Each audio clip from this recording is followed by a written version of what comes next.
Greetings, my friends. I am Gilles Mansillon. I come to wish you a good day. Thank you to let me know where you are and how you are in the comment section. I thank you not to forget to subscribe. I thank you for liking and sharing. And I thank you so very much for your donations. If you want a private session, you can send me an email. I wanted to discuss some ideas. The first one is that the light is really having the upper hand now in all situations. And right now, we've been through this very powerful new moon in Leo that was activated during the night. And there may be some side effect because there may be some negative implants or negative limit, all kinds of things that were in our energetic body that is being removed, or some physical discomfort, or it's all very temporary, but it's like a reset. And we're getting a very important reset on the 2nd of August. There is a powerful solar eclipse. And it's very rare. It only happens once every century when everything's going to turn dark. Well, maybe not in all parts of the world, but in many parts of the world, for like 6 minutes, it will be dark in the middle of the day because the moon will obstruct the sun completely. So it's very rare. It's something very rare that I've never seen, honestly. Never seen this event, but it's going to be very powerful. And before that, we have the 26th of July. That's the day outside of time. Another reset. Is in ancient Egypt. It was the day where we started a new year, and then we're going to move into this very powerful Lion's Gate on the 8th. It is the star Sirius and the sun are in direct alignment. So we want to traverse this portal. Usually the vision that comes when we want to go into this portal to access Sirius, that is a direct link to the galactic center, or to receive the energy of this amazing star of Sirius. There is Sirius A, where there is the lion beings of Sirius, and then Sirius B and C. Sirius B is the home of blue humanoids, as well as the dolphins and many beings. Isis and many beings come from the Sekhmet, or from Sirius. It's like a sister star to our sun will eventually integrate the system of Sirius. So this visualization and meditation to go through this portal, you imagine yourself, or visualize yourself, feel yourself with a great light, a sphere of light before you. But in order to, you have to pass a portal. And this portal, there is a circle on the floor. You can imagine a Star of David on the floor, and you stand on this Star of David. And on both sides, there is two statues of lions. They're both looking at you. And so the one on your right, you look at it, it will reflect your eternal past. And then the one on the left will reflect your eternal future. And then you will see that it anchors into the circle on the bottom, and then you integrate your past and your future, so it can be balanced out and you can be centered in the present. After that, you want to move towards the great sphere of light, and usually you will see there is a lion, animal lion that is moving in front of it. If you're not afraid, you will be able to pass. The lion is here just as a guardian. He's not aggressive, or he's not going to eat you up, so do not worry. But he's here to filter. Is a guardian. And for the lions they're galactic police. They're wonderful beings. The lions, originally they were from Lyra, and they were the royal lineage of Sirius. So they're very. We send greetings into them.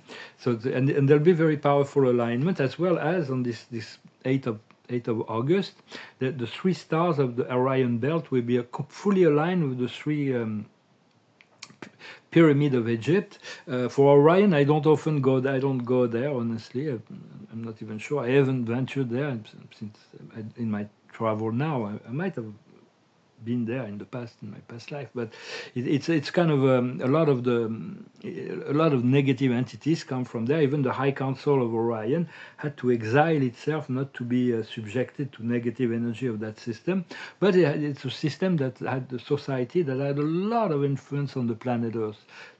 We have to resolve the Orion parameter, the desire to conquest, of submission, of using power, using force to obtain what we want.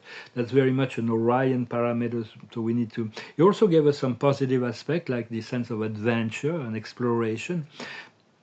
But the influence is very powerful, as the Anunnakis, the god of the Sumerians, and they reveal the Bible, the gods of the Bible, and so the Orion beings, there is negative being, and there are some positive ones as well. For the upper class, it's usually more positive than the lower class Anunnakis. But but there will be a specific alignment of the sun with the with Orion and Sirius on this time, for it is a challenge to maintain your to stay aligned with your true self, your divinity, and to maintain your vision without external validation or confirmation from the world and the manifestation of the world. It requires faith, it requires stamina, the ability to persevere, and that is very essential to eventually reach our goal of freedom.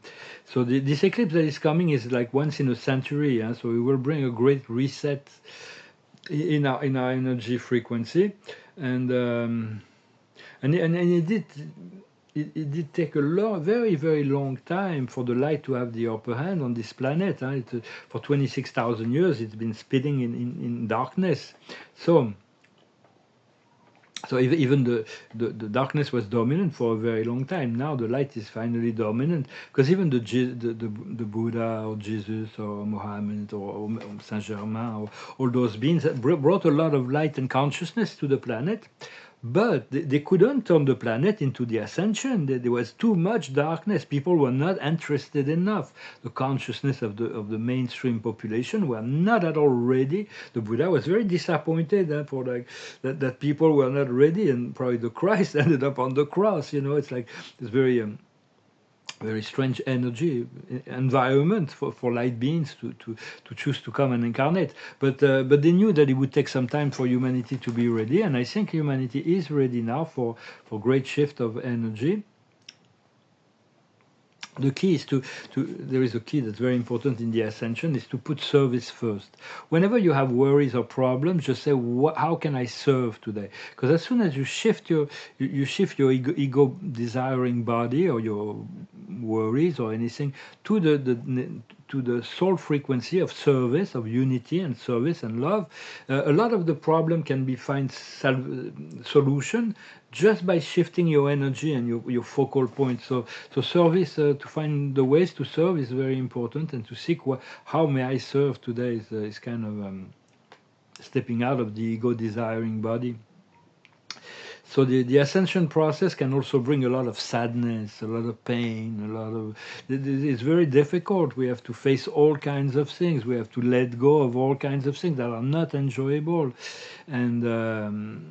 and it forces us to address part of ourselves that may be wounded, that may be dark, that we don't want to go there. When people have some dark parts, you push a button, it's like they react really negatively because they don't want to see their flaws. They don't want to see those obsessive trouble of behavior or whatever.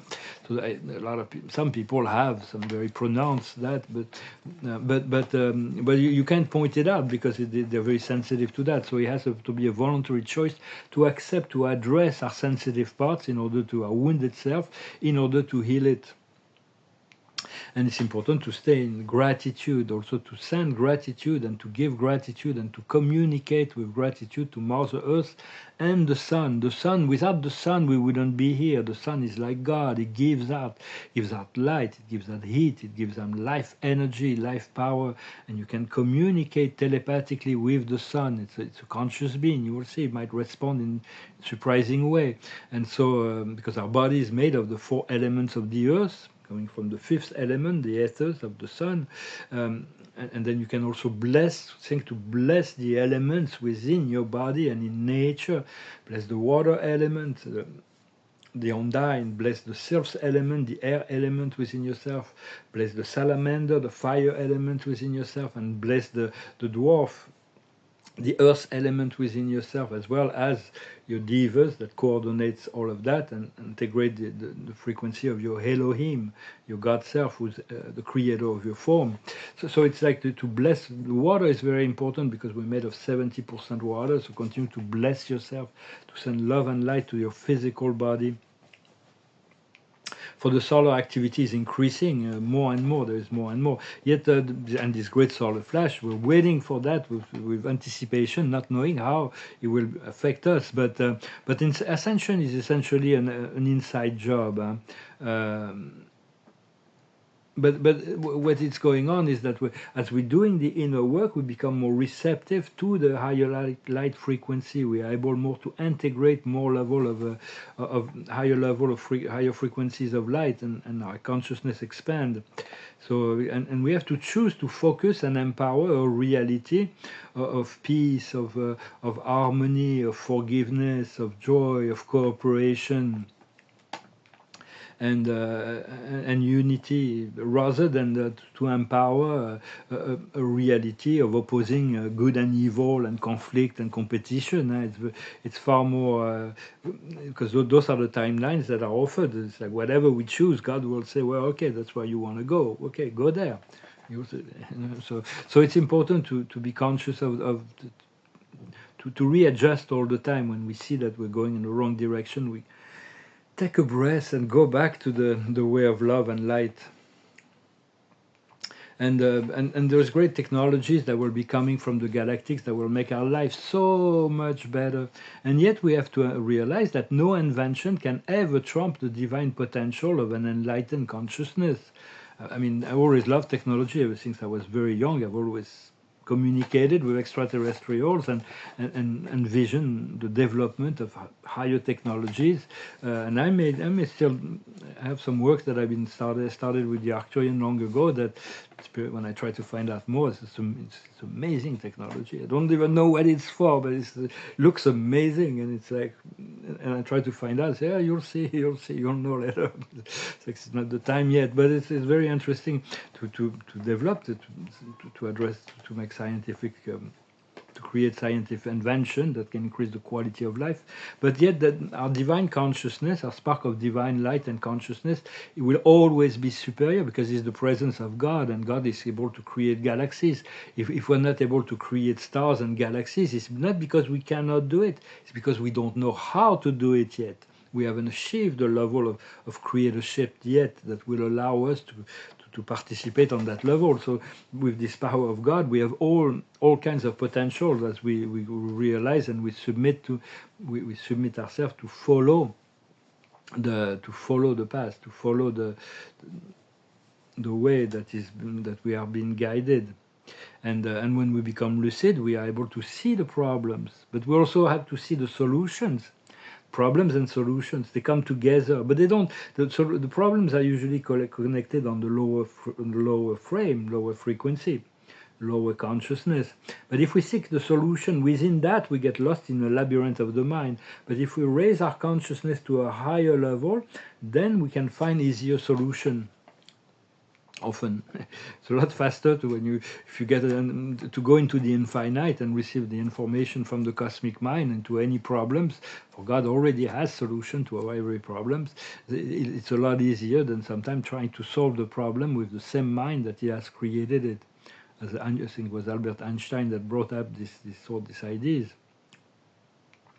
And for a very long time, we incarnated many times on this planet, and for the longest time, I know myself, it's like I always incarnated in most of the time in the upper echelon, in the upper class, in the elite class. It was so much easier to live in those higher consciousness, and there was so much more culture and so much more interest in what we could bring into the evolution of consciousness. But in this last lifetime, as the time of ascension, as light workers, we might have chosen to be born royalties many times in the past, but now we've chosen to incarnate on all levels and stratas of society, because we're really here to break the chain of duality, and so we needed to be present on all levels of reality, and to understand all those layers and consciousness and various so that we can be sensitive to all levels and what everybody is experiencing. I also wanted to say that there is a lot in science fiction movies and TVs, in entertainment, that is very informative. It's like it prepares humanity. There is many revelations as well about some hidden agenda, but there is also some preparation, how much humanity is ready to inspire to create. It's like so it's like there is a lot of information there. It's like entertainment is a little bit on the forefront. All the arts are a bit on the forefront of consciousness. And so some are good idea. Of course, there is a lot of dystopia as well in the entertainment world. And it's like horror movies and all kinds of things. So those I can't really watch anymore. But when I was a teenager, I liked those movies. But now it's like I don't want to feed my mind and consciousness with negative energy. So I try to stay on the positive, the light side of life. But so there is a lot of revelation. Also, sometimes in science fiction, they're showing the extraterrestrial invasion. There is a lot of extraterrestrial, negative extraterrestrial that have a lot of that had in the past a lot of interaction with humanity. Because there is many extraterrestrials. They call the Black Alliance, what we call the Black Alliance. It's a very old family of power, originally centered in Draco, and but they don't really have that much influence anymore. The window of opportunity has passed. They might try, but the galactics are keeping them in check. And on the Earth, their counterparts on the Earth are called the Dark Cabal. They are like criminal mafias that are very made of small groups of people that are pulling the strings. They all see and know that everything's going to collapse. All their timelines, they have technology like the Looking Glass, and since 2012 they see there is no way out. They're going to lose. Humanity is awakening, no matter what they do, no matter what technology, no matter what misinformation they throw in, and so they all have different countermeasure to try to prevent it, but they will not it will not work. And do not believe that those dark forces, they're like the unified forces. They're more like clans, and it's like the mafias. They have to get together once in a while, not to step on each other's toes too much, but if they see their interest is diverging, sometimes they're ready to go at each other's throat. When the light forces, both on the higher planes, the Galactic Federation is much more unified. It's not perfectly unified, of course, and even the light workers here, the white hats here, are also unified. It's not perfectly unified because there is different groups and secret organizations that are not all coordinated. And then there's the grey hats that are on the public scene trying to overthrow the black hats. And Spirit was talking to me about being a blue hat. It's like the blue hats are like a special breed. They are the arbiter, the referees. It's like the will of God, this blue light of God. That is, once it's like when everything's clear and the light of God is anchored, we're able to settle the situation. That's it. It's like we're not we're serving the light, but we're not like deserving the darkness either. We're just there is no we're outside of the fight between dark and light and dark, and we're able to minister the progress to bring the ascension together, so that there is no leaning forward or backwards. It's just it's a moment by moment kind of thing. When we're called to administer a situation, that's what we do. So, but just enjoy those times. It's very powerful transformation time. Continue to be in a receptive mode of what Spirit is bringing into your reality, and prepare yourself for this next level. That is very exciting. I feel this really at a turning point. I just signed 2 little paintings. I thought I'd share it. If you're interested, you can send me an email. And thank you so very much. Not to forget to subscribe, to like, to share, to comment, and if you can make a donation, I really appreciate it. It's helping me until I can find my point of freedom. Or if you're interested in art, I wanted to show this. Do not hesitate to send me an email. So this is a little painting. There's a lot of sad old things in those works. A lot of little universe, and sometimes they take a while to reveal themselves. It's pretty colorful. And they're very different in artificial light or natural light in the day or night. They take a very different energy, but they're really nice both at night or in the day.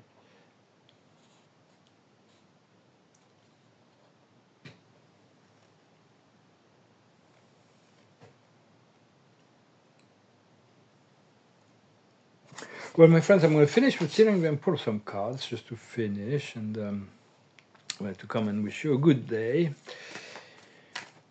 Always returning to the present. having to deal with certain things. It's like it's very good to have the equanimity, to remove ourselves from the emotion, not to be entangled in emotions. The card of the day is going far. Going far. We're really getting ready to go really far into the light. We're really starting a new process. So just be ready. And we're also crossing a line from the old cycle and starting the new. It's like whenever there is an ending, there is always a new beginning. The higher wisdom of the day is to realize the regeneration. There is a cellular regeneration. We are getting regenerated on every level. All our bodies are being regenerated, mostly when we sleep. But what we need to understand is the time of the nap, is to rest, to recuperate, to relax. I feel there is a vacation coming. Spirit keeps talking to me about that. I say, yes, yes, I am ready. All my bags are packed. I'm ready to go. So what we need to do is co-creation. And so we're always co-creating with spirit, with God, with others, with ourselves. There is always, life is always a process of co-creation. And so we're always co-creating. So emotion is really the fuel to create good energy. When we co-create in joy, it's so much more powerful than when we co-create in conflict and lower frequency. So just try to keep your frequency high, and the outcome will be reparation. We're going to be able to repair all that was spoiled, to work on what has been spoiled. Sometimes there were things that got off hand. So as soon as the means comes in, as soon as we have the solution, it's good to attend and to bring things back into harmony and to repair. Well, I do feel I may have to repair something on the soul connections, because just the way it is. But I don't know how yet, so we'll see. I just hope that I trust that all things will turn out well for the best, for the highest good. Well, thank you very much. Wish you a wonderful day, and I'll talk to you later. Namaste.